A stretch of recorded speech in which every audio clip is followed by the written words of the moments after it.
Guys, কালকে রাতে আমি আর রবিউল ভাই গ্রুপে বসে আড্ডা দিচ্ছিলাম। ঠিক তখনই আমাকে আমার ফ্রেন্ড ইনভাইট করে, কিরে ভাই, আমার বন্ধু এত বছর পরে আবার অনলাইনে, ও তো 4 বছর হয় এই গেম ছেড়ে চলে গেছে। আচ্ছা, ওর গ্রুপে যাইতো। আরে বন্ধু, কি অবস্থা? কেমন আছিস?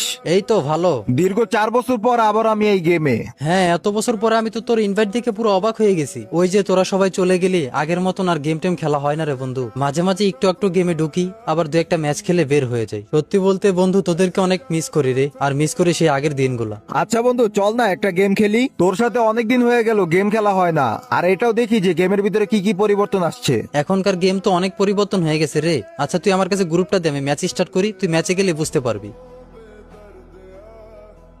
বন্ধু চল পিকে ল্যান্ডিং করব। তোর মনে আছে আগে আমরা সব ম্যাচে পিকে ল্যান্ডিং করতাম, আর আমরা পিকে নামলে আমাদের সামনে কোনো স্কোর দাঁড়াতেই পারতো না। হ্যাঁ রে বন্ধু, সবকিছুই মনে আছে, এগুলা কি কখনো ভোলা যায়? কি রে বন্ধু, তুই এটা আমাকে কোথায় নিয়ে আসলি? কেন, তুই না বললি পিকে ল্যান্ডিং করাতে? আমি তো পিকেই ল্যান্ডিং করালাম। কি বলিস? এটা পিক মানে?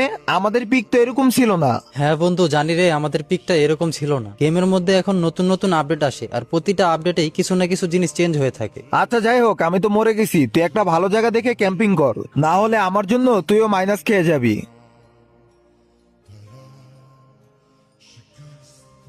কি রে বন্ধু, আমি আবার বাঁচলাম কেমনে?